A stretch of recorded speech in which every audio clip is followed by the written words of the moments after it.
Unemployed and Afraid acknowledges the traditional owners of the land we have recorded this episode on and of the land where you, the listener, are tuning in from. We would like to pay our respects to elders past, present, and extend our respect to any First Nations, Aboriginal, and Torres Strait Islander people joining us today, acknowledging that this always was and always will be Aboriginal land.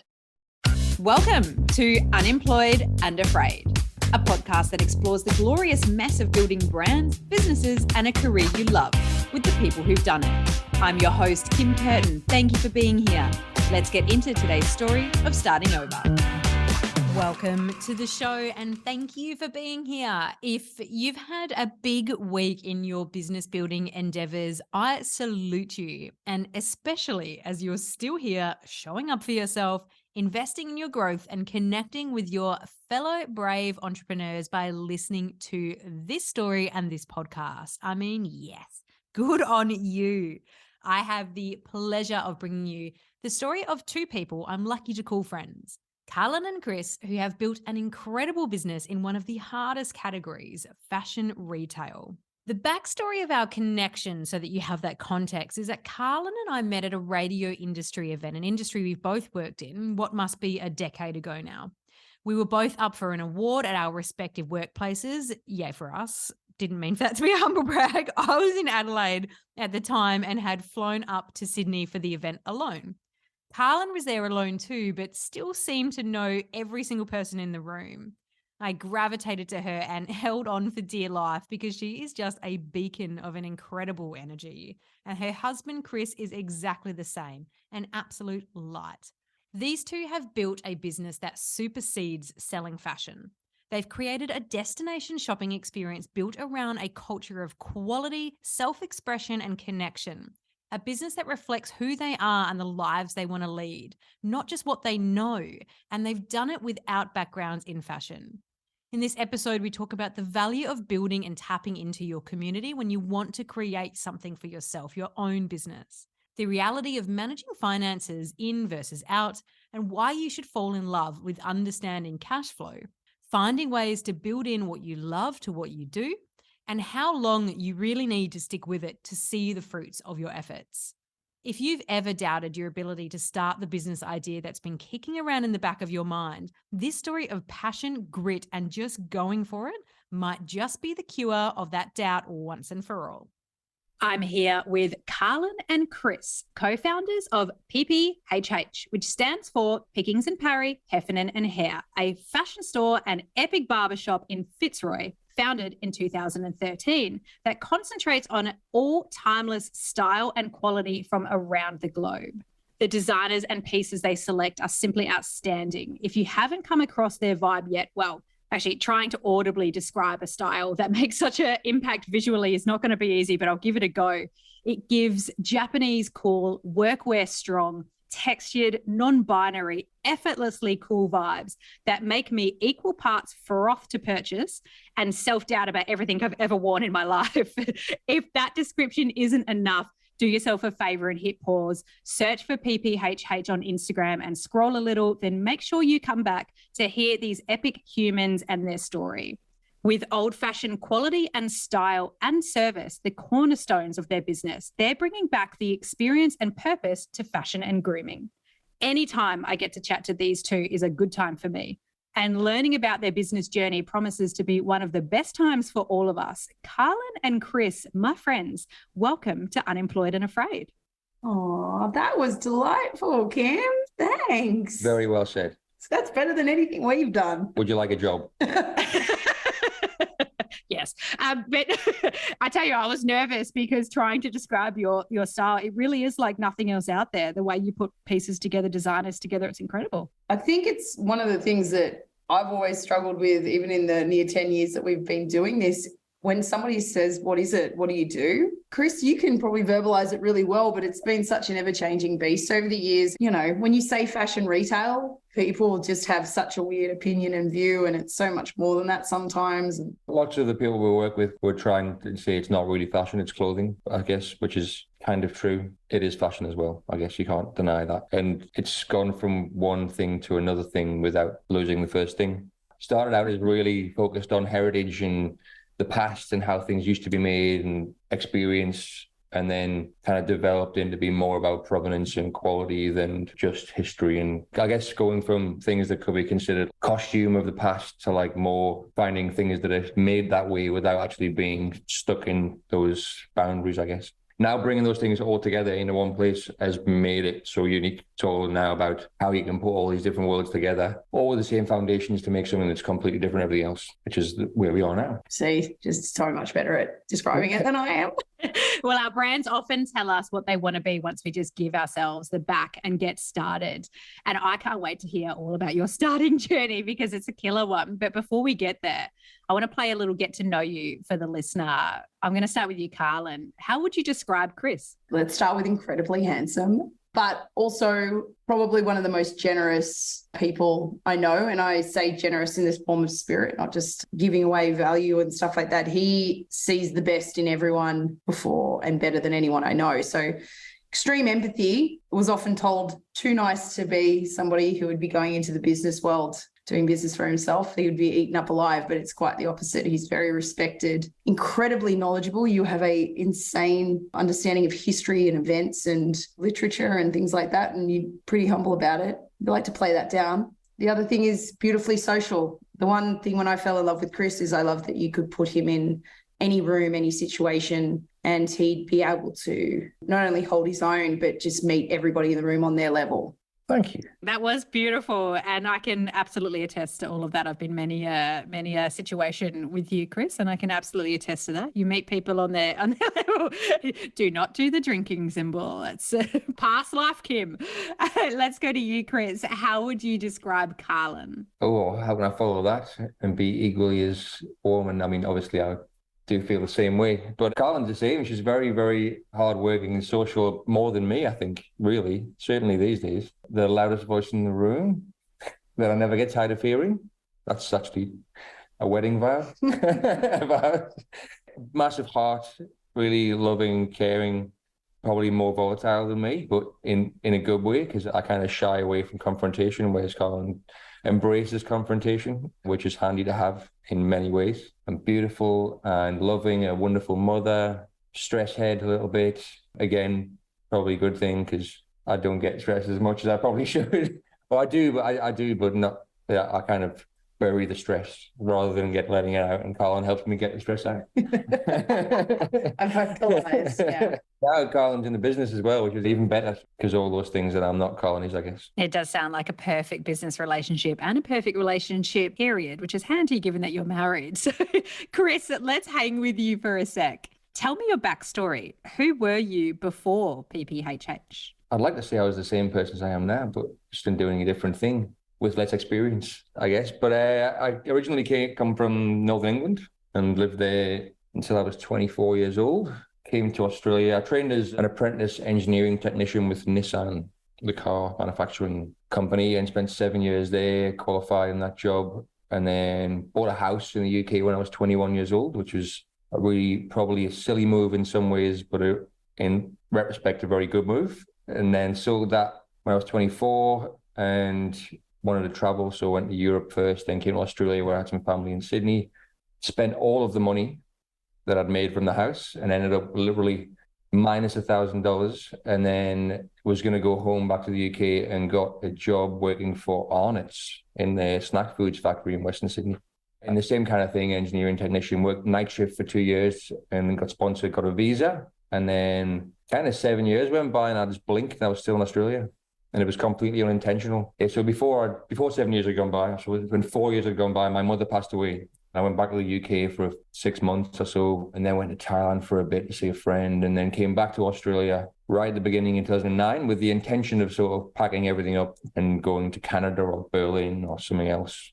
Then about 4 days after getting back to Australia, I met Carlan in a pub in Sydney. And then I guess I ended up getting offered a contract job going back to the factory I worked in before, which was kind of the first business of my own because they didn't have any permanent work with it. So if you get an ABN and want to come back as a contractor, we'll give you it. So I founded Slim Pickings Engineering, which was pretty fun. Yeah. And then kind of that year, I worked more than I've ever worked in my life before. So I had a rule to never say no to a shift. So I just worked and worked and worked and worked. that went well financially, and Carlan at the same time was working in media then, and you got back into sales about the same time, I think. After a bit of time in Sydney, we kind of wanted to change, and I still wanted to go back to Europe. I miss being in European cities, and I thought Berlin was like the place I wanted to go to next. And Carlan had family, obviously, in Australia and didn't want to leave, so we thought Melbourne's pretty European. Maybe we should move to Melbourne instead. So Carlan told her job that I'd been transferred to Melbourne with my job, and I told my job that Carlan had been transferred to Melbourne with her job. I ended up resigning from my job, got to Melbourne, and Carlan did get transferred, like we're using that leverage. And I sort of looked for a job for a while and got a contract job in engineering, planning and scheduling for CSL Biotherapies, which sounds like, oh, I'm finally working for an engineering business and manufacturing that's doing good for the world, until you realize that CSL is like $1 billion net profit, US shareholder owned company. And it wasn't quite as good as you think it would be. And in terms of engineering, it was like really a frustrating place to be, and kind of sanitary, I guess. But I mean, being pharmaceutical, sanitary is an important thing. It was very hard to get things done, loads of red tape, really drab and boring and like monotonous. And I was like, I'm over this completely, you know, I want to do something else. And at the same time that was happening in my mind, Carlan's job was getting better and better and better. So we hit a point where we kind of talked about me doing something else, and there wasn't really a plan. But I think we decided there was something going to happen. And then there was a drunken night at our favorite bar, and an idea happened, and everyone said, that's a good idea.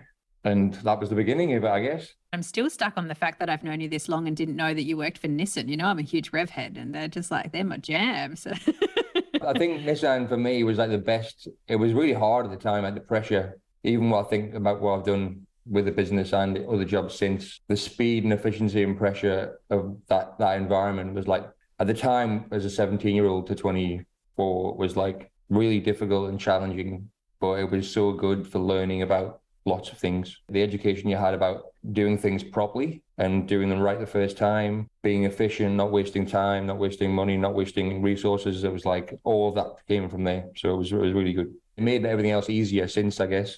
We talk about that balance. Like Nissan taught him to be a beautiful, not perfectionist, but a very structured and professional person to do the right things the first time, whereas I love to cut corners. I could really see a lot of your appreciation for fine manufacturing starting to come through as well. I'm not sure whether or not you had made that thread, but in terms of the designers that you seek and the quality that you're looking for, I can start to see that thread coming through. So 100%, yeah. My grandfather was a train driver and engineer in the railways, and it was like the same. Even that, when you do hand skills and engineering, like tool making and that sort of thing, it's like everything's precise, and like there's lots of, before you even start making something, it's like getting everything ready and right and correct and making sure. So that comes through to, you know, the manufacturing side. When you go to factories in places in Japan and see how they do things there, it's like next level. There's no corners. Not quite so true at CSL. Chris's family history also, they own a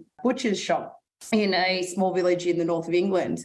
His small business acumen comes from his father, and watching him really run a small business in a small town to an nth degree, and dynamicism, because he was also a musician as well. So you can see that thread actually being brought from his grandfather and his father, and what his upbringing was in the north into it. So the creativity, the small business acumen of like knowing how to spruik yourself, as well as the engineering and love of the manufacturing part of it, is all tied in. Carlan, now, feel free to avoid the part of your history that involves us singing Justin Bieber in the Nova offices together at excessively loud volumes. But before PPHH, who were you? I left school and went and did some endless winters. I was very heavily into snowboarding at the time and really thought that was going to be a career for me and was going to be my first foray into the world. And about 3 years or 2 years of doing that particularly, I realised very quickly that injury was a big part of that world, and that I needed to probably get a degree behind myself just in case I blew out a knee while competing or something, like, you know, just riding in general, and that life couldn't continue. So I went back to Sydney and got a uni degree in media and visual production. So effectively I'm a qualified filmmaker, which, have I made a film since leaving uni? No. But what I did do at Macquarie University, because it's right next to Afters, is they do, as part of my course, there was a course on radio production. And through that, I very, very much fell in love with radio. I don't kind of even to this day know what it is or why, but I just loved radio. I then kind of after having 3 years out of the world of snowboarding and in Sydney, I kind of realised that it was, probably time to grow up and put my big girl shoes on and get a real job. And I just wanted to get into radio with the intention of wanting to be a breakfast producer, I think, at the start. I stepped into the commercial radio side of the business as a sales coordinator. And I didn't even understand. I was just like, ads on radio, someone's got to sell them, and just got exposed to the world of that. And in a couple of years' time, I had a wonderful mentor, a man called Warren Moore, who I worked with in ARN in Sydney. And he just had blind faith in me. He was very good to me, and he encouraged me to keep going forward with sales stuff. And he just said, I'll never forget it, there was a job for an account manager up.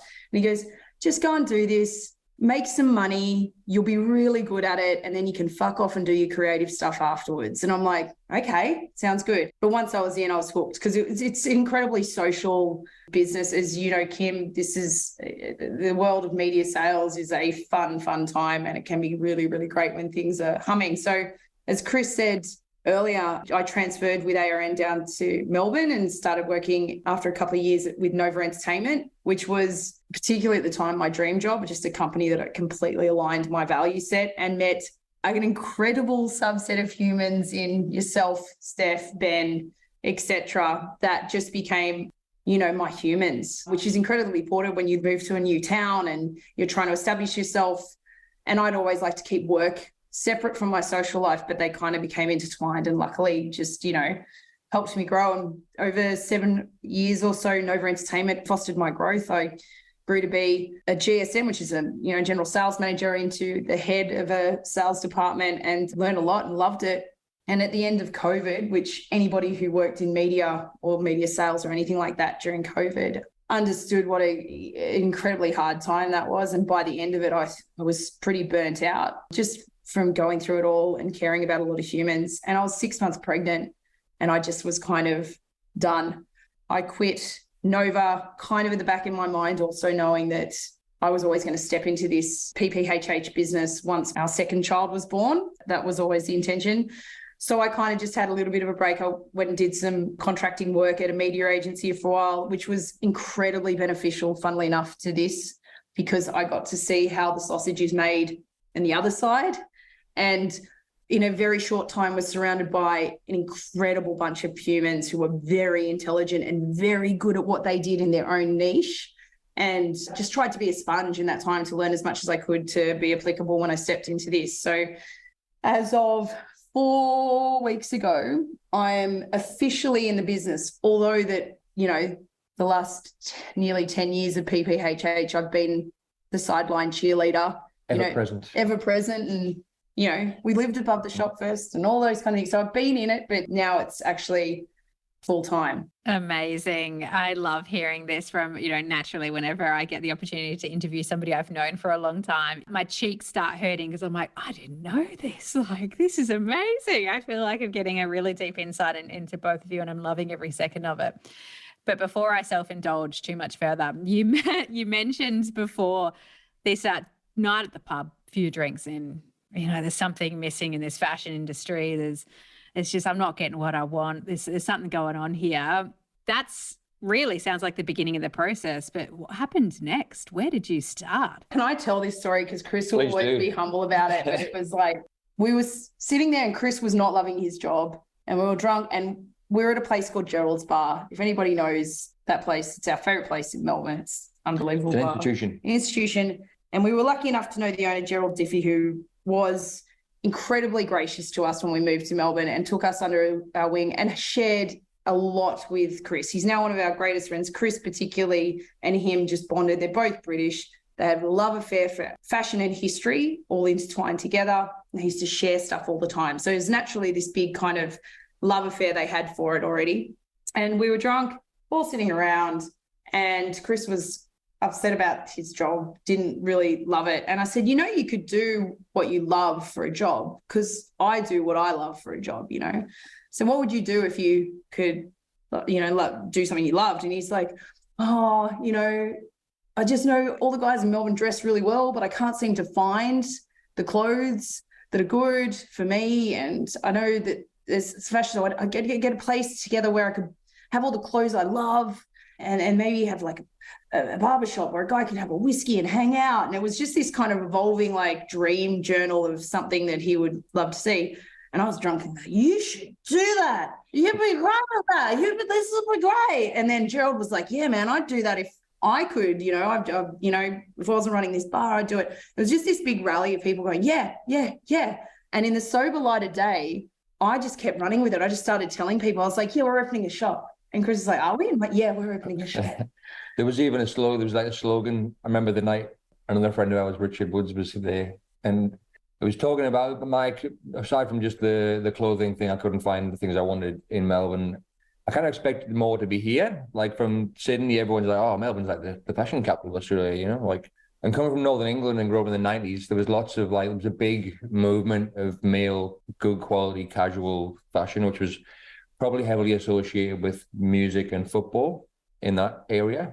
But that kind of was completely missed Melbourne, and everybody here was dressing like Jet or something similar. And it was like lots of really good vintage fashion and all that, but not much actual good quality new fashion anyway.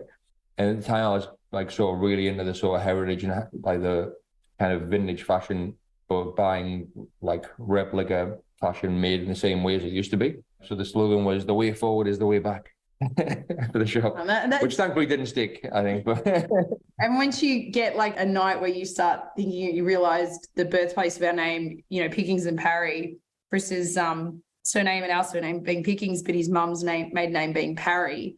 And at the start, it was always the intention to open a women's store, because I was like, yeah, but if we open a women's store, my surname's Heffernan, that's my maiden name, and my mum's maiden name was Hare. So we were like, there's alliteration. It was just those kind of stupid conversations that we took like the universe was telling us it was a good thing.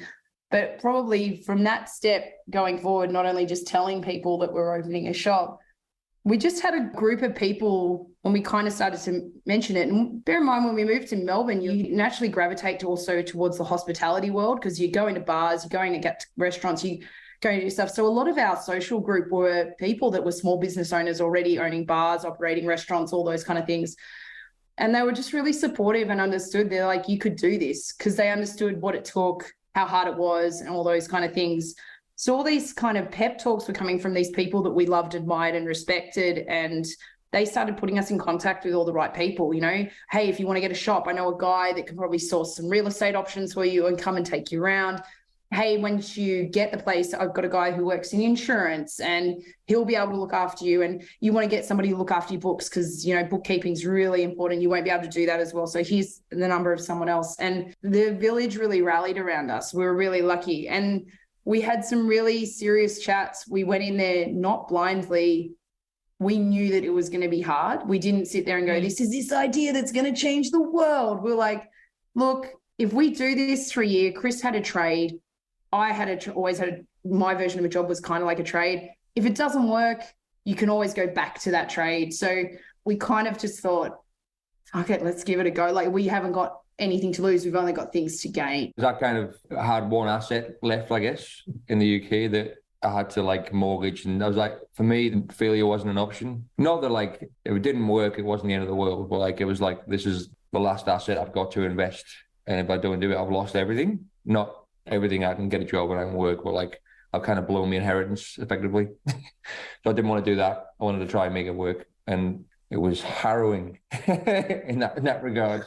It's so true. He's the realist, and I'm the impulsive dreamer. Let's do it. It's forward me. And obviously, we did get a lot of support from friends and people, but that was at a point when we'd already kind of started the ball rolling and decided start a business planning and educating me particularly about how to run a business and how it would work. All the support from people came once we really kind of, aside from Carlan telling everybody we were doing it, which made it very much more difficult for me to not do it, I think. I think for a while I was like, oh yeah, that might happen at some point in the future. And then it was just this echo chamber of Carlan going, no, we're opening a shop. I think you told your parents at dinner once, and I was like, what are you doing? And to their credit, my parents, my brother particularly like that family set were very, very supportive and prepared to financially back us and give us that safety net, security net, if we felt like it was. But Chris was very adamant that he was going to do it on his own, and we were going to do everything we could, but we had a very supportive family network from the get-go. I think it is incredibly important sometimes to set the bar for yourself just that little bit too high, just in that place where you're like, okay, I've said this now. If I don't do it, I have to explain to people why I haven't done it. Sometimes that's enough of a motivator. You know, I mean, I think on my LinkedIn not too long ago, I put something like, yeah, I'll be a published author pretty soon. That's going to be cool, isn't it? I mean, I don't have a book deal. I don't have a manuscript. I just have a pipe dream. But I'm putting it out there. That's going to happen. And, you know, so there's definitely something to be said for that. Say it, put it out there, book a meeting, book a trip, send an email, just do a little action that puts you on the motion and then let the motion take you up. It's, you know, an impressive trait that you did that just naturally. And you can see the dynamic between you playing out. And it's, you know, often we experience that internally. But you can see the benefits of partnership in that space, how it can just push you along. Sometimes you do need that other person to get you going. Totally. I think also financially, because Carlan's job was actually going better than expected, I guess. So we were at a point where if we did it right, we could probably afford to scrape through without my income for a while, which we knew was going to be essential, I guess. Like if we needed my income like critically, there was no way we could have done it, because the first 2 years really, there was like zero money. The only thing that the business did was pay our rent for the apartment upstairs above the shop.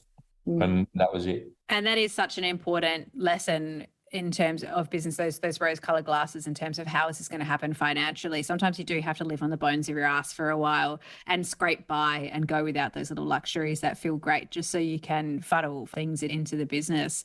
Tell me a little bit about that journey for you. So, you know, getting your space and getting it set up, you know, it's a big investment. It's a big emotional and physical investment as well. What was that experience like for you, getting brick and mortar? Gerald, again, was hugely instrumental in helping us find, we kind of knew where we wanted to be in Melbourne. I guess it goes up and down the commercial space market in and north of Melbourne, but at that time, there wasn't many available places where we wanted to be. So finding the right one was difficult. And if we hadn't decided on the place we did decide on, it would have been a different trajectory completely. So because of the way the industry works, I guess we had to have a business plan and have a kind of sell the story to brands that we wanted to carry in the store before we had a store and before we had anything really. We couldn't apply for a lease without having the brands on board and having the stock ordered. So lots of like chicken and egg scenarios where we can't get brands without having something to sell the brand about what we're doing. And then we can't get a store without having the brands on board and the stock in place. So lots of like, this has to happen by this point in the year, or we've got to wait 6 months and do it the next year. But then if you've ordered stock, that stock becomes like not as current. So then the value is, it's like lots of that happened. So it was like fingers in the air, a lot going, and it kind of all, so I think we got the lease. We founded the company in June. We opened in September, but we must have traveled to, I think we did a big trip and went to like New York, Chicago, London, Paris, Berlin, Tokyo, not all at the same time, but like lots of research in stores we liked and brands in the world and so all that sort of thing. That was kind of the year before, after the idea. And then January, we started to get brands on board and all the stock. And then we got the company founded in June. Then I went to Berlin to try and buy for the following season, even though we didn't have a premises or a website at that point. So lots of like, you literally have to invest in speculation on what might happen or what hopefully will happen. And if that doesn't happen, then you're in trouble to a certain degree. But there's no other way to do it, really. Thankfully, we found a place on Gertrude Street. I think that must have happened. Like, I think I left CSL and had a meeting with Tanner Goods from Portland about a week afterwards. Yeah. And we got the premises lease about like the end of June. Like it all happened really fast. And then there was a point, I remember we actually found a place on Gertrude Street first and we missed it. And I remember because we always kind of thought, we're not going to be able to pay rent. We're going to have to bring this all together. So we started thinking about living above the shop, and we found this place. It was like an open warehouse that had a mezzanine on top, which now it just seems ludicrous what we thought we could manage. But I was like, yeah, that can just become a bedroom. And like, I'll just walk down through the shop to go to the kitchen and the bathroom and in the day or the night, like it'll be fine. And like the stupid things we thought that we could kind of you know, now I know that separation from your business is so important. Like if we were actually living in the shop, like that would have been, but we didn't get that place. So that was good. We had a place next door. We actually put an offer in for it, and then we thought we had it and we were going to be doing this. And then he called us like 2 days later and said, "Oh, someone's give me a better offer." And we were like, devastated. I think Carlan internally was like, "Thank God." Yeah. Yeah. And then literally about a week later, the shop 2 doors down. Was it next door? It was next door. Next door. Shop next door came up with an actual fitted apartment upstairs with a nice kitchen and a nice bathroom. And a separate entrance. Yeah. And, you know, I'm a big believer in the universe sometimes shuts a door to open another one. And that was such a perfect case of it because we were devastated because we just knew Gertrude Street the location was perfect. Perfect thing because it was just starting to come up again. Gertrude Street is this amazing, gorgeous hub. And it's still, I think, certainly in the north of Melbourne, it's probably the most boutique street for retail, like that's not in the city. Smith and Brunswick are great for like food and lots of different things, but like Gertrude Street sort of kind of seems like slightly different, a bit more leafy and quiet. And it's with 10 years we've been there this year, so we're still, we moved a little bit, but still in the same street. About 200 meters away. Yeah. So tell me about opening the doors for the first time. What was that like? We were still hanging the sign when the press were arriving.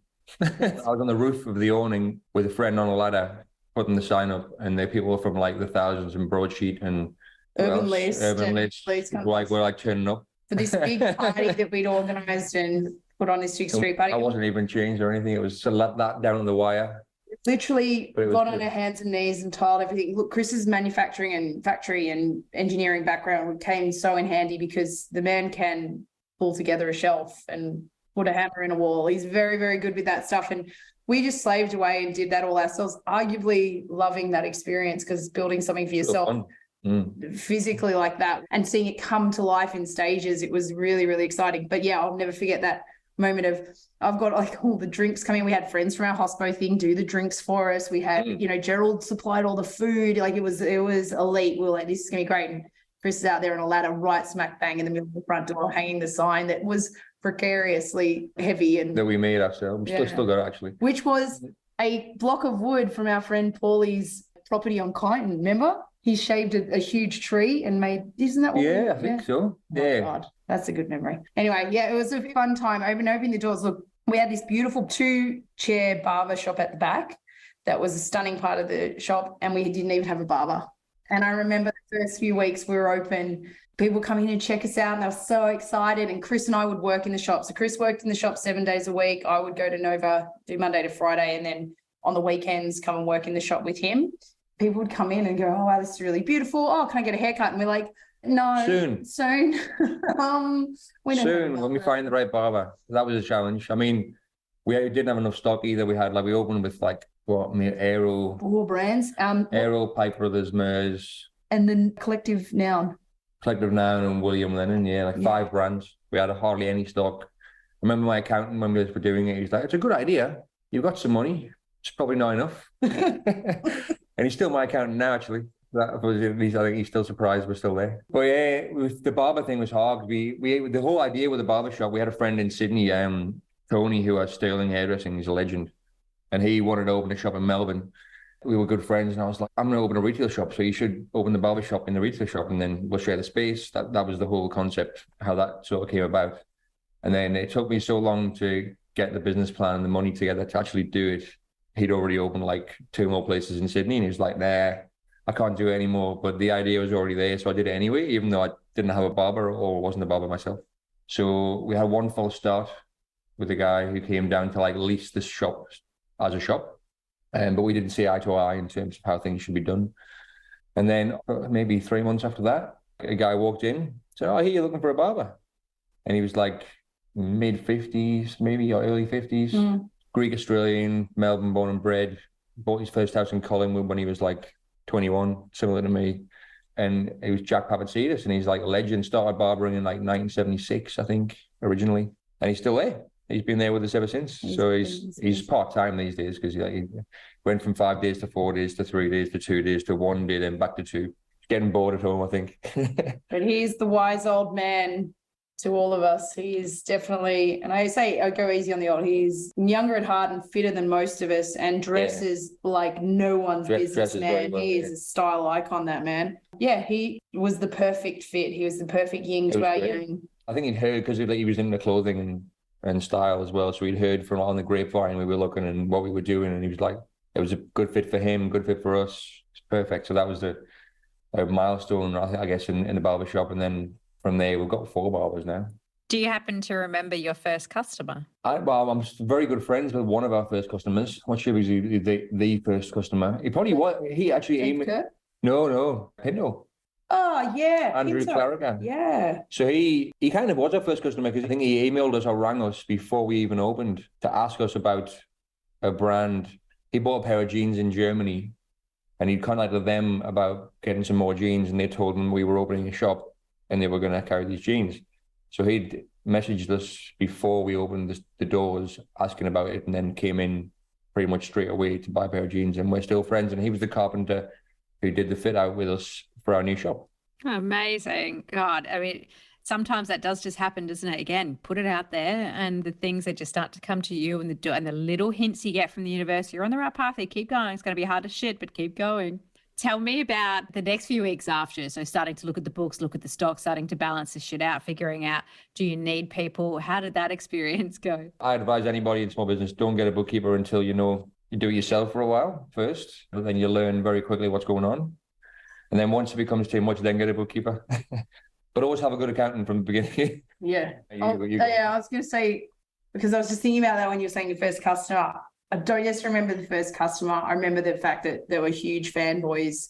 The people that did come in were mind-blowingly into it. They got us automatically, and probably arguably there's a lot of those people that are still with us today, one of our loyal customers. But anyway, I do remember the first day that we didn't make one sale. And it was a weekend that I was in there with him. Chris and I were both putting on our A game, talking to everyone, loving chatting, having the best day. Chris used to park his motorbike out the front, which is a beautiful vintage motorcycle. What is it, a bobber? What is it? It's Triumph Trophy hardtail, yeah. Yeah, and it would literally men would get whiplash walking down the street looking at this bike, and they'd come and chat, and they'd have a hang, and they'd talk about bikes out the front for everything. It became quite this hub. And all of this goes on, and you have this social, and not one person bought a thing. And I remember that was the first time I was like, oh, fuck, what have we done? We subsequently had quite a few of those 0 day in the first. We haven't had one since the move. No. But it still happened for the first 5 years, I think. Now and again. You just get these random days, of doing that. But I also then equally remember a couple of weeks later when it was the first day, I think, first Saturday we did maybe $1,000. I mean, the first day we opened was good. I think it was a Sunday, the first day we actually traded. And the first week we did more than double the break-even point. And we were like, this is it. We made it. This is going to be great, because it was the first burst of enthusiasm for customers and us. And then that very quickly waned. We were like, oh, no. No, we're not hitting break even. Shit, we're going to go out of business. You kind of just figure out quickly what you need to do to survive. And then it's all about the cash flow, and this gets boring, but the cash flow side of it. So you know what you needed to do in revenue to survive and what the margin needs to be. And then you need to figure out how you're going to get more stock with that money to make more revenue. And then without borrowing too much, getting in too much debt that's expensive, and without going under. And whereas I've been able to pay people on time. My mentality was a bit like, OT you go, let's just throw everything at it, pay it off later. It was finding the right balance between those two arguments for us. But it's crazy the concept of financial situation you have at the beginning, because you start off with because I'd mortgaged the house to start it, I kind of had this amount of money, and then as we bought stock, got the lease, did the fit out, I just went, and it was gone. And then thankfully Carlan had some more funds that we could slip in to get us trading, and then that was it. We had no more. The bank wouldn't give us any loans because we had no assets, and we were like, we've got no line of credit, we've got to try and just trade this. And that was really scary. And then I remember the first day we ever had nothing left. We were like, we had stock obviously and all that, but we had 0 money left. We were at the end of the overdraft. The credit card was maxed out, and we just had no money at all. We had all these people to pay, and I was like, what am I going to do? It's a moment of despair where you're like, so this is the end, Then obviously there's ways around there's ways to juggle things, and then you've got to try and think about how you trade and how long it's going to take to get the money you need, who you can pay last, who you need to pay first. And you sort of do that. And then there's a certain point, I think it was in year 3, we made a profit for the first time on paper. And then the minute we did that, we were straight to the bank. Like, look, we made a profit. Give us some money. We got our first bank loan. I also remember those times of despair, like, so me and my woo-woo side of it all, but these unicorns would be plonked into your life out of nowhere. And I remember that first time of despair, Steve Bennett, who is one of the guys who founded Country Road in Australia, had been working at the time for a Kubra and come in to, talk to us about potentially to try and, see what we want to, but immediately just kind of became an instant mentor. The guy is just a very charismatic, fantastic, very knowledgeable guy. And I remember him saying to us, he's like, you've got 5 years. You got to slog it out for 5 years. And if you can get through those 5 years and survive, you're doing better than everyone. You're doing better than most. We would see, everyone said it'll take 3 years. And we did make a profit in year 3, but like to grow, you have to like leverage that profit and get in debt. So like, he said it immediately when I said 3 years, he went, nah, 5. Take it from me, it's 5 years. And he was exactly right, really. I mean, when we made that profit, for me, I was like, oh God, we're making that's sustainable. But then you also look at what that income is that it's giving you, and you're like, is that for all this working time, is that enough? Like, we need to grow a bit more to be more comfortable, but to grow a bit more, you need to take more risk. So like the minute you get the opportunity to take more risk, your brain's telling you not to, because you finally, we're making a profit. We can just do this for a while. But if you don't leverage that position to take more risk, you'd never grow, and you'd never grow. You're always just kind of making a pittance, and you're better off having a job, really, apart from the lifestyle thing. So yeah, year 3 did that, and then started planning for the HH Heffernan and Hare thing. And again, like the real estate agent that we signed the lease for our first premises kind of came to us at one point and said, they're building a new, down the street where the hardware store was that you bought all your things for to do this fit out. They're building a new building there, and there's going to be retail premises in the middle of it. Are you interested? And we were like, we can't afford to do that, and then we thought, can we? And it that was that next stage of, now we've done 3 years, we're almost comfortable. Let's throw that all away and get really uncomfortable and it literally took 5 years the first time. Then we did the fit out for the new place, and that was 5 years ago this year. And it's taken 5 years to get to the next point of kind of being comfortable. Although with 2 years of COVID thrown in there just to make it a bit more interesting. And then now we've just signed our 3rd lease with the same real estate agent, who also helped us do a bit on our house as well, for a new office space. So we're kind of doing the next 5 years is let's do it again and do something scary. I will say this, so Kim, it's probably important to note that there's a huge lifestyle element to this game that really plays into what we love. I mean, Chris and I, we would hands down say one of the biggest things we love about it individually and as a couple is travel. We always loved traveling, and particularly meeting new people and going to great places. And this job, funnily enough, is very cleverly curated to enable us to travel every year and meet new people and meet new people and do all these things that we love. The job that we would have been grinding and slaving away to do in the corporate world, just to do that, that's where our pennies would have been spent anyway. We get to have that as part of this job and infiltrate it. Chris and I, before COVID, were going to Japan 3 to 4 times a year. We would be in Europe once, sometimes even twice. We love that element of it as well. And, while it sits there and sounds like a hard slog that we just were behind the cash registers the whole time, just waiting for people to walk through the door, there were these other parts that when it came hand in hand as part of the job that they would absolutely enrich your soul. And that sounds so hippy-dippy of me, but we really did. You'd kind of go back over and it would be this check of like, oh, that's why we do this. That's right. That's why this is amazing. When things would get really hard or something like that, it was like, and the relationships we have with people overseas and, are just unreal. Even in the hardest times, I had a great wardrobe. So there's that benefit as well. I guess COVID taught us a lot of things as well, and as your team grows, that teaches you a lot of things. And COVID definitely showed us how much money we're spending on travel that probably didn't need to.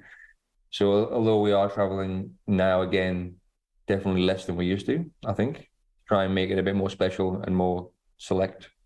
because you kind of have to really, like, it's almost during the COVID times, like all the brands we work with were really good at like sending you fabric swatches and videos and lots of information. But as soon as the travel opened up again, they kind of stopped doing that.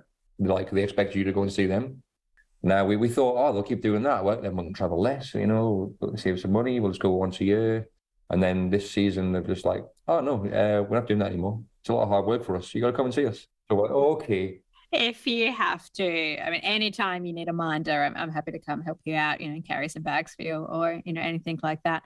But it's funny how you touch on that. I'm sure the listener is thinking about this for themselves as well, but just hearing you talk about that, how it enriches your life and that experience. I find the exact same thing with this podcast, no matter how, and anyone who has a podcast or wants to start one that can't afford an editor or a producer will know it's a shit ton of work. It's a lot of hours. One episode is basically 7.5 hours end to end just to get to, having an hour episode go out. But when I do it and I get to have real conversations, which is a real trigger point for me, Carlan, I know you know that about me well and truly. I'm sort of like, great, when do we get to talk about our feelings? And now I get to do that all the time through the podcast. So it gives you enough to keep going and to keep finding that little thing to go, oh, okay, it's been shit for a minute, but now this is really good, which actually brings me to my next question for you. I mean, 10 years in business, particularly retail, absolutely no mean feat. Has there ever been a time where you genuinely thought we might not continue? Not really. I guess when COVID first happened, like the first couple of weeks of that was the only time we thought, like, is this the end? There was no information on anything and we just didn't know whether we would be able to even get things. I was like, it happened in the middle of delivery season. So we probably didn't have like the revenue fully to kind of ship all of our stock. Some of it wasn't ready. And there was talk of like airports closing, countries closing, things not getting shipped, to more like, if this happens and we've got to pay rent, we're screwed. But it kind of worked itself out, I guess. We managed to kind of get a short-term loan and ship everything we could quickly. And then we set up a photo studio in our house so we could do it from home. And then once JobKeeper kicked in, then the guys who couldn't work in the online side of the business were at home getting paid. We had a very good landlord at the time, Rob, who actually used to own the hardware store that we spent $40,000 in fitting out first shop. He kind of sold that, and the building we were on was built, the 2 stores we own now on the footprint of his original hardware store. So he was a landlord, and he knew us from then and was very caring when that happened and gave us like sort of a rent reduction straight away without even we didn't ask him, which was awesome. And then online, our customers were amazing. Like we didn't realize how many people would be working from home and how much time people would spend online shopping for comfort things, which our sales of socks and T-shirts and sweatpants and sweatshirts went through the roof, which was good. And that just kind of helped us stay afloat. And we kind of came out at the end of it in a relatively okay point, I guess, which was... You probably would have blocked this out, but I certainly think, Kim, early on days, probably about maybe even the 4th or 5th year, there were some really stressful points with Chris. And because Nova was definitely, my life at Nova had started to kind of be, on a trajectory that required a lot more of my mental capacity to be stepping into that. So I couldn't really kind of take on anything with the business or talk. And so Chris was really in it by himself. And there were some extreme periods of stress where he would have sleepless nights. And I definitely think a couple of times, only twice, I think I remember, where I was really concerned that he was having a nervous breakdown, and we had the conversation. I was like, what's going on? And it just, for him, it was like, there's just no time ever that I can't be out of this. As a small business owner, the buck stops with him. He can't put it to anyone else. It all falls back on him. And he was just not sure he could do it anymore. And I think you'd back this. I'd always be like, okay, so let's stop. Let's not do this. Like, his mental health was always more important. Everything about our relationship was more important. We were always happy to do it. If, that was ever going to be something that was going to cause him a nervous breakdown, nothing's worth that. So we'd have those conversations, and inevitably Chris is built from stock, which you just get it done and you find a way and you work it out. And as long as you have somebody that is in your corner to be like, whatever you decide, we'll do it. We'll help each other get through it.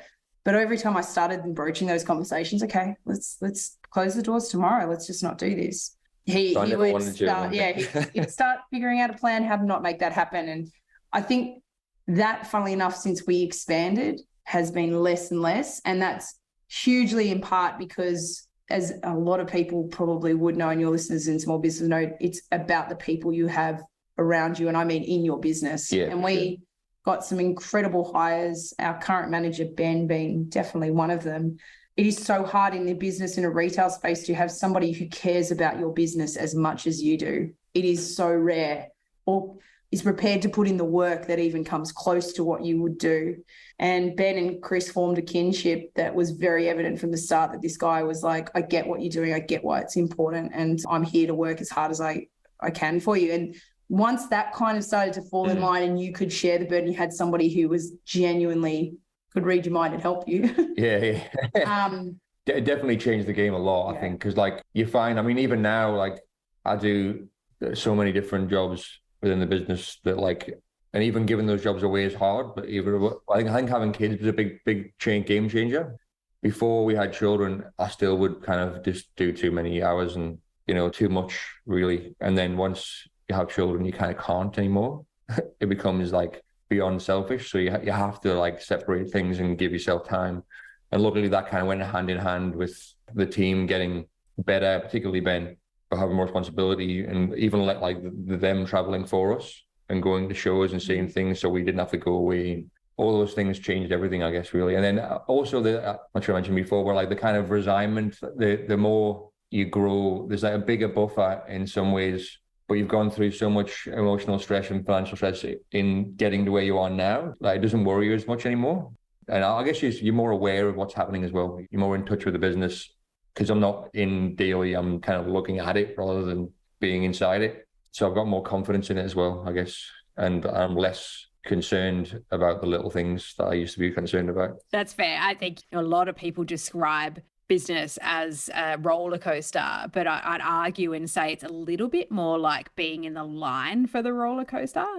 So you just like got that anticipation constantly of, oh fuck, what's this going to be like? Oh yeah, I'm really excited. This is going to be really great, bro. And then you get on the roller coaster and you go up and down for a bit, and then you get off again and you're awkward and anxious and just like, shit, something's happening. Oh, I'm back on again. So I'm getting a little obsessed with that metaphor because I can't think of any other way to describe it.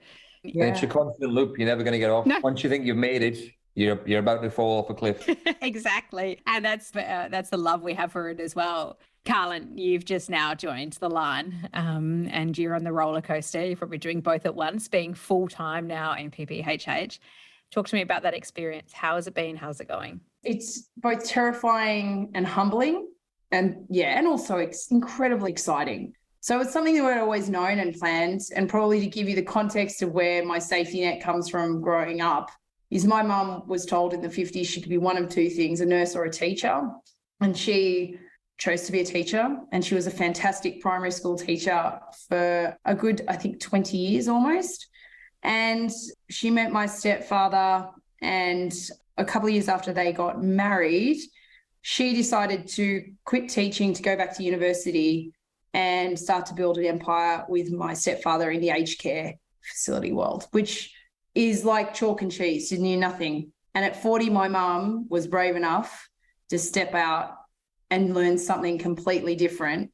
And I watched their work ethic as they built this empire together and grew it and worked hard and had all the tough conversations, but, now live a wonderful life because of what they built. And I always had in the back of my head that you can change your life at 40. All these people in 20s who are like, where's my career? What am I going to be? And I'm like, mate, you don't need to worry about that till you're 40. 40, that's when you start to build something. So for me, there's this thing in the back of my head of like, this is the right time to step in the business. I'm 41. I turned 40 during COVID, which was so sad because I didn't get the party that I envisaged, but we'll move beyond that. But so, yeah, I'm here at 41. I am incredibly scared because who knows what's going to happen. And as much as I know the business, this is a whole new skill set applicable to me in so many ways. So then it's really humbling because I'm back on the retail floor, which I love, trying to learn our customer again, because the only way I'm going to know our customer is if I'm there on the coalface, just hearing them talk, seeing what they pick up, understanding why they don't buy things, what they like, what's the street style, what are people more gravitating towards. All of those things are so important for me to go into the buying season, all those things, and talking to people and understanding them. But at the same time, I'm a retail assistant again who's like, how do I put this through the till? how do I steam a garment? Like, it is humbling to go from where I was as a, upper management in somewhere like a huge company like Nova Entertainment to now this retail shop assistant, who's asking these questions. So humbling and everything, but super important as the owner of a business to also showcase to our staff that I am above nothing. I want to know every facet of this business. So I enjoy that part of it as well. And then the exciting thing is once we're out to lunch with some girlfriends the other weekend and they were like, so are you in the business now full time? Like, what are you doing? And I could rattle off this spiel of what we're doing and what I'm planning to do and how we're now trying to grow our business with a new office to build into potentially a wholesale business or something else that I will kind of work on. And the way I kind of articulated it, I had stopped at the end of it and I went, guys, that was really good. And they laughed. And I was like, no, but seriously, if you'd asked me that question 2 weeks ago, I wouldn't have been able to articulate it. So the excitement comes from every kind of week that I'm here. I'm learning again. And that's so nourishing that I love being able to learn stuff and get it and see where this business could be and then get really excited about what it can become and look at us taking it to the next level. So there's elements that I probably only get terrified really now of, like those moments like I talked to you about before where Chris was like, God, the buck stops with us. Mm-hmm. Like it never is going to stop. So that's probably the only element. Sometimes I catch myself going, you're in it now. Like there's no falling back on anyone. You can't just throw your hands up and go, I'm going to go get a job somewhere else. It's like you're living it. So far outweighing it all is that thing that I saw my mum and my stepfather do, which was just work their asses off to build an empire. And I think that's always been ingrained in me. That's what I want to do. And I'm lucky enough that my partner in life, Chris, had the same vision and is happy for us to do it. And turns out so far, touch wood, we work okay together. I'd say I'm looking forward to the nights spent apart. So we're spending all day at work together. So I'm going to go out with some friends. So yeah. Good. No, not at all. I love it. Any pinch me moments in the business you'd like to share? I know I've got one in mind. I'm hoping you're going to share. For me, the travel for sure, when you're in certain places and you're meeting certain people, and there's this great trade show in Florence called PPHH, which is a men's trade show, and they held in summer, the one we go to, and there's this one little restaurant in a courtyard in the center of Florence where everyone goes after it and has Aperol spritzes and everything like that. And that was a pinch me moment where I was there going, is this like technically work? Like, what the hell is this? That was great. But the real pinch me moments is, and this is not meant to sound wanky, but I'm trying to make it sound as humble as I can. I can talk about it because you've built this, Chris. You've made it what it is, really. The last thing is, it is not alone. It's quite a destination spot. It is a cool bloody shop and it's a beautiful shop and it looks awesome and it becomes a little bit of a place on people's maps to come visit. And through the years, we've had quite a few celebrities come through the doors. Heartbreakingly, two of the biggest ones we weren't there for, you, Liam Gallagher, me, Emma Thompson. I was like devastated that I wasn't there. But I miss them all these days. I'm never there. There's been this moment, and one happened recently, and it's happened previously before. So the first one was, I came into the shop one day and this big black Mercedes van had kind of driven off, and I was like, oh, that looked fancy. And Chris was like, yeah, a guy's just come in. I recognize him. I don't know who he is. I've served him. He's really lovely. He's given me tickets to a show that he's playing tonight. And I said, oh, where are they playing? He said, Rod Laver Arena. And I'm like, okay, let's look up who's playing Rod Laver Arena tonight. And I was like, fucking Killers, baby. Like, it's like one of the guys. You just took my email address. You didn't tell me who it was. Amazing. You probably assumed I knew. I was like, you definitely look familiar. We went down. I was literally about to drop my first daughter, Pepper. I was 30-something stupid weeks pregnant. And I went down there. I was like, check out the Killers. This is going to be great. And we went down there and we got given lanyards. And next thing we're getting dragged through hallways and we're in the green room and we're hanging out with the band. And I'm so pregnant and feeling so uncool. But I was like, what is my life? How are we here? So a similar thing happened a week ago, my first day when I was back in the retail floor. This guy walks in as I'm serving someone and our 20-year-old sales assistant. Is she? Yeah. She's younger than that. We've got a beautiful old coffee machine that we use to make coffee for anybody who gets a haircut and in our barbershop. And this guy walks in and he goes, oh, can I get a coffee? And our 30-year-old serves Assistant Gemma says, oh, no, we can only give it to the people in the barbershop. Sorry. And I'm like, no, but I'm pushing out of the way. I was like, I'll make you a coffee. And this guy is Flea from the Red Hot Chili Peppers. And the funniest thing was he walks around while I'm making a coffee and I see Gemma go over there behind him and follow him. And she's like, oh, you're not from around here. What are you doing in Melbourne? He goes, oh, I'm playing some music. And she's like, oh, yeah, what do you play? And he supposedly goes, I play the bass, and does the most Flea kind of bass, like hand gesture. And she just went, oh, shit, you're Flea, aren't you? Like just popped it. We ended up talking to him for like a good half an hour or so about a lot of stuff, because the guy's originally born in Melbourne and, you know, got into some deep things. And at the end of it, he was like, how much do I owe you for the coffee? And I said, nothing, of course, you know, like would have given it to you for free anyway. And he's like, well, I've got to give you something. Do you want to come to the show? So he gave us 4 tickets to the show.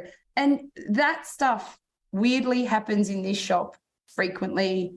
And we have weird moments of those kind of thing of like, this would never happen to us if we didn't have the shop, like clearly.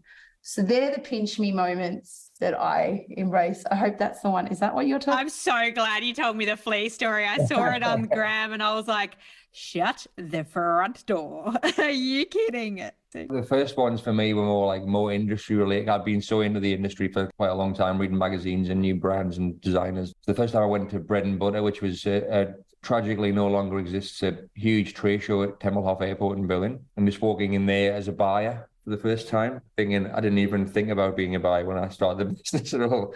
And just walking in and being like, wow, and talking to all these people that I'd seen in magazines. That was kind of the first one, I guess.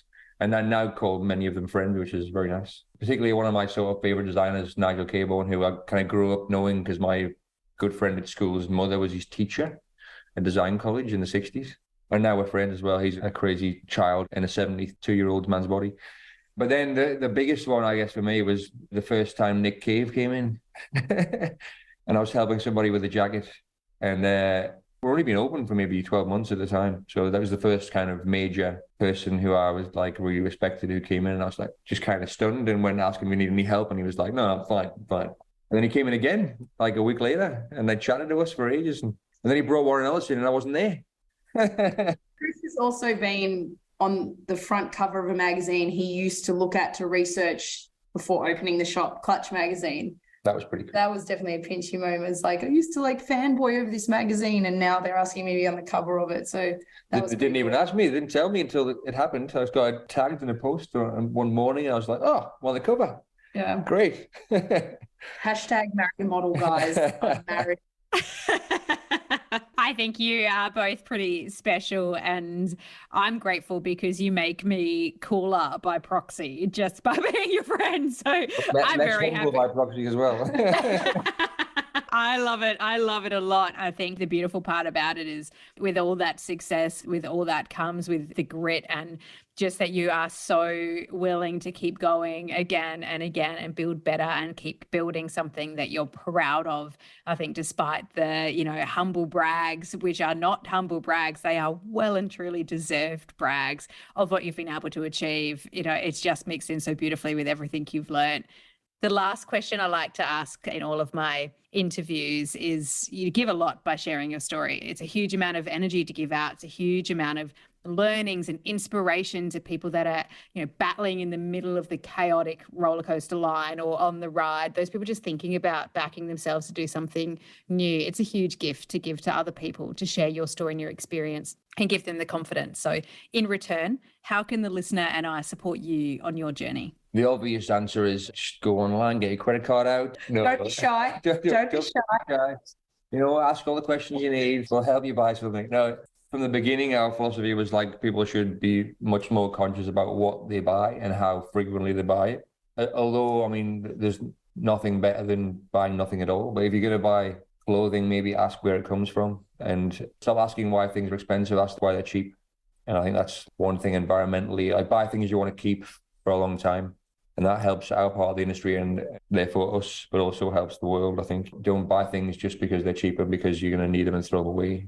And that goes for everything you buy, I guess. But certainly in terms of clothing, you should be looking at a 10-year garment, not something that you're going to just trash and throw away because it's $20. That is 100% what I was going to say. It's one of the biggest things that we get people come in and just kind of look at a price tag and go, that's way too expensive, and kind of either walk out or get upset about, I could buy this down the road for this much cheaper. And Chris said it perfectly. Don't ask why something's so expensive. Ask why something is so cheap, because every garment that we have has a story behind it and is picked for a reason because of the craft behind it or anything. And sustainability and ethical made clothing is a very broad spectrum, and it's a very kind of almost cliche word to throw around now. You know, there are major people out there, huge players in the industry trying to pump out sustainability messages in their things when you know that they're contributing to the fast fashion biggest polluter. I think I heard, and this probably, you know, might have changed by now, but I did hear a statistic that fast fashion is the second biggest polluter in the world. I think that's true, yeah. You know, while we're certainly not sitting here going, oh, everything's made ethically by the perfect hands of unicorn fairies and everything's been ticked off beautifully. But the whole thing we wanted to contribute is that it's not fast fashion. It is something, a garment that is supposed to last you a long time and be part of your life. And that's something to cherish and care for, yeah. And like, you know, enjoy. Like, I mean, I'm wearing, this is from the year one of the business. This is 9 years old, this top, and I wear it all the time. And we've just started to use the vintage section. So we're kind of going into resale more and kind of like trying to encourage the value in what we do. People change size, people change taste, but if things are good and last a long time, you can resell them for something and buy something you do like that's also good and you can resell. That's a big thing for our world that we're trying to do more of and encourage more of. Like there's value in these garments, and even though you might wear them for 3 years, 5 years, you can always find somebody else to like them too. Like, it's sort of, that used to be things going in a cupboard for 20 years and then going to a vintage shop, and now it's becoming much more of a current commerce model, I guess, which for us is kind of, it sort of shows our customers that there is value in what we do and beyond just that purchase. And you know, the other thing probably I'd only like to add is just keep continuing conversations like this, you know, a little bit of time to reflect on you, Kim. I'm like incredibly proud of, after knowing you so many years, what you're doing here and what you've done. And we've talked about it when I was unemployed in that brief section during COVID, how much this podcast got me through a terrifying ordeal where, you know, you're sitting there going, will I ever work again? Will I ever be of value again? And, you know, you so much of your life is being seeped into what you do rather than who you are. And those things can be very intricately entwined, but you got to remember what's important. So these conversations that you're conducting with small business owners and basically building strength around an Australian audience for people like us to keep doing something different and good and great and for their own reasons and their own passions. So super important. So thank you for doing what you do. It's awesome. This is great. Ugh, don't make me I know cry, you Mo. hate that. Your face is just like, yuck, don't make No, I loved it, but don't we all, when we get such a beautiful, heartfelt moment and compliment, we're always like, what are my hands doing? Oh God. It means so much that it makes you, express that sort of, oh wow. And that's why we do what we do. And I'm so grateful for that, you guys. I mean, you're just like gems of this earth and people I value so immensely and admire so immensely. And thank you for that. Thank you for sharing your story, and thank you for putting those really cute rag and bone overalls in the used section, because I've had my eye on them for a while. They're very cool. I spent a lot of time on your website. There's also that brand new like deep green forest jumper with the little polo. I can't remember what the brand is. Yeah, the rugby sweater from Girls of Dust. Yeah, man. Get on it. Yeah, it was gone, actually. Yeah, See, I sleep on it. Well, listener, get on the website. I'll make sure that the link is in the show notes so that they can click straight through and check everything out. Guys, always a pleasure. Thank you for spending time with me today. Thanks, Kim. Thank you, Kim. Thank you for listening to Unemployed and Afraid, the stories of starting over with your host, me, Kim Curtin. If you love it, you can say thanks with a star rating and a review, and of course, join the community on Instagram and LinkedIn. Find us at Unemployed and Afraid. See you there.